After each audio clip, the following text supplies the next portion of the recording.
My brother is wanted by Interpol and the FBI. He's on the list of Interpol's red notices, which is the same status Osama bin Laden had. The difference is that the charges brought against my brother aren't for terrorism. They're a charge for international parental kidnapping. Please could you introduce yourself to the viewers? Well, my name's Chad Hauer, and I've been wanted by the FBI for 17 years. I've had multiple failed extraditions in multiple countries, and they're still trying to get me but can't. How did this all begin? I think that's what a lot of people are wondering. I had full custody of my son because my ex had kidnapped him and run off with him a couple times. And Oh, a wow. judge ordered him to live overseas. Right. And the judge also held custody held jurisdiction until the child was 18. And she didn't like it. So at the end of one of the summer visitations, I sent him back to her to visit for the summer. At the end of one of the summers, she didn't want to send him back. And she got a judge involved. And the judge is like, nope, you got to send him back. And then a couple months later, she said I came in the house and kidnapped him. It wasn't true. I got the state police and they said, okay, we understand what happened. It's not real. She just trapped mother. We'll pretend like this never happened. And so they wouldn't help her. So she went to the FBI and the FBI is like, yeah, we'll believe anything you say. On the FBI website, it says I'm from Titusville, but I've never lived in Titusville in my life. That's where she ran to and hid with him. And my son's 26 now, has done news interviews and said it's all bull crap, and they just keep pressing because they're trying to cover this up. That to admit this, it's going to be career ending for some of them. Do you ever feel scared or paranoid? Obviously, when you're on, the FBI's wanted list, you must feel a bit paranoid, maybe. No, not really, because multiple countries have denied my extradition. They've made it very clear they're not going to try and get me as long as I stay here because they've already gotten in so much trouble for what they tried to do here. One of my mottos now is, you're not paranoid if they're really after you. How has the US government still not managed to track you down, even though, if they know your location and everything? Well, they don't need to track me. They know where I am. They've been here. They've tried to abduct my son. They tried to extradite me from here. They have my flight records. In the court records, it even says, even when they indicted me and said they don't know where I am, in the court records, it clearly said I was in St. Kitts. I mean, the amount of bullcrap they put out there is insane. So they put this poster out there saying he's kidnapped and they say they don't know where he is. But in the court record, they clearly say they know where he is because they knew I was going to Bulgaria in September. And they waited till I went to Bulgaria to put me in Interpol so they could put me in the worst prison possible. And they do this on purpose. I'm not the only person they've done this to. They've done this. They did it to Christopher Ems and some other people too. Would you say that period, I don't know how long you was in the Bulgarian prison for, but would you say that was like a hard time, would you say? Well, it wasn't easy. I mean, it wasn't as hard as some may imagine because I was never put into Gen Pop. I was cycled through 5 different prisons, but primarily I was in 2. And the one I was in the longest, I was in and out of them for 3 months. Yeah. Total time in the prisons, if you added them up, was probably about 3 or 4 weeks total. I was stuck in a cell with 3 other people. So there were 4 of us in a cell designed for 2. And we were basically locked in there all day long. We were let out 1 hour a day to the roof, but it was only with the same people in our cell in another cell on the roof with an open roof to the sky. Oh, wow. So we never mixed with the other prisoners. So I never had that kind of stuff. But there were roaches. There was no heat. It was winter in Bulgaria. There was no heat.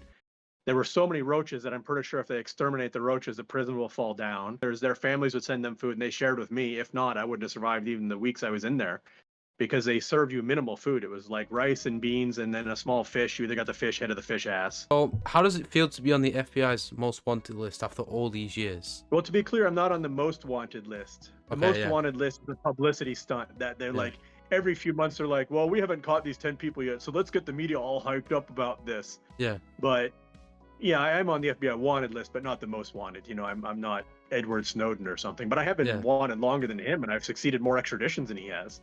It sucks. I don't know what to say. I mean, I have friends that have abandoned me. I've had family that are like, I can't be affiliating with a fugitive. It might hurt my job.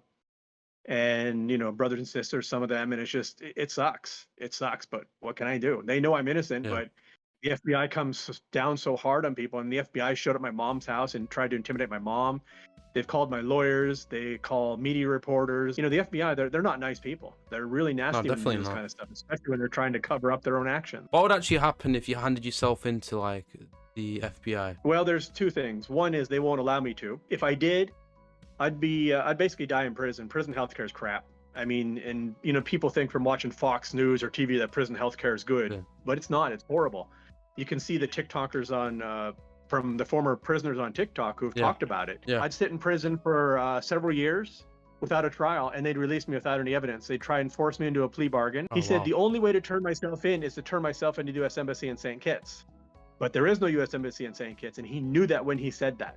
And my lawyer also objected and said that in front of the judge, and they're like, well, then it's not our problem. He can die. Really? And that's what they want. Yeah, they want me to die here. They want me to die here. I've talked to someone else who's in a similar position to you, called Joe Exotic. I'm not sure if you heard of him. He's currently in a US prison for a crime he didn't commit, and he's been trying to get out of prison, I think. I'm not sure when, but since at least 2019, and he's been held in a prison.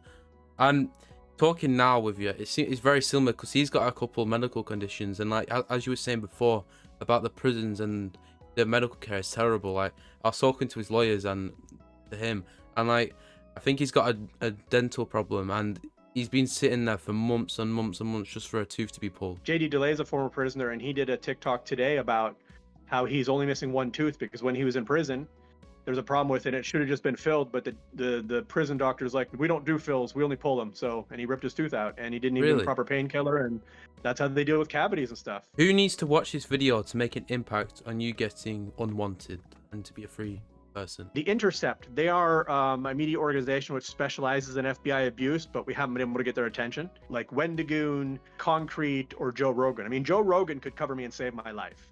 So Yeah. I've been trying to get Joe Rogan's attention for like 6 months. I can't get a peep out of him. It's really hard.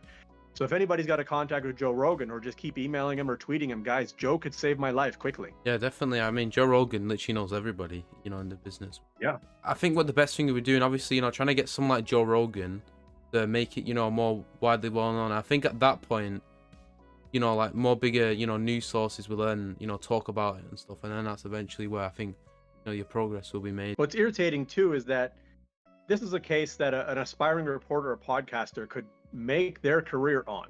Yeah. Or make their podcast. I'm looking for somebody to just run with this. I mean, I really need somebody to take this and say, listen, I want to build a podcast, and I'm going to do it on this guy's story because it's sitting right here for the taking. And we all know someday there's going to be a Netflix or something special.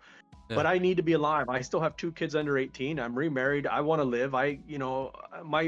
My health condition's so bad that I've only left the house like 3 times in the last year, and once was for a medical scan, and that was even that. I almost needed an ambulance. I had to have my son drive me, and I almost didn't make it there. With this situation with your health, you know, I mean, is it a matter of time or anything, you know, before it goes worse? How are you right now, basically? I'm a lot better than I used to be. Right, yeah. But I still need surgery. I'm likely to pass away at some time. The doctors are amazed that I'm still alive. I could die in 6 days, 6 weeks, 6 months, or 6 years. The biggest risk is heart attack, stroke, or kidney, or basically sepsis. I am constantly battling kidney infections. I am on antibiotics now nonstop for about 3 years because every time I go off them, I get so horribly bad. But even with the antibiotics, I still fight the infections. I have a kidney and urinary infection right now. Did you plan on coming to this island what you're in right now? We lived here before any of this. Now, that's another thing. Okay, See, the right. prosecutor, he says so much crap that's not true. He says that after my extradition in Bulgaria failed, that I fled to the Caribbean. That's not true. I Right. lived in the Caribbean prior to the charges even existing. Yeah, no, he wants me to die here. That's his plan. I die here, it goes away. And that is his plan. Well, you know, we're not going to let that happen. I'm going to try and do my bit, you know, with this. I'll upload them to TikTok and everything and try and get some other people involved. You know, I'll send the clips over to, you know, Joe Rogan and everything.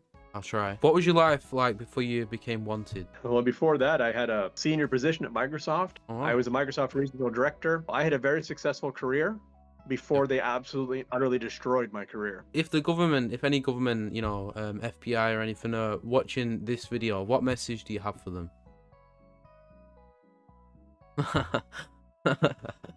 Fair enough. Fair enough. If there is any people with big influencers watching this video, you know, for example, maybe Joe Rogan or something, what message do you have for them? This story up because we all know this story is going to be huge. I know you're skeptical about it, but I have all the documents. Once you look at all the documents to verify that what I'm saying is true, you'll know this is a huge story. Run with it, save my life, and help expose some of the corruption that goes on within the FBI and especially the prosecutor's offices. I'm begging to save my life here.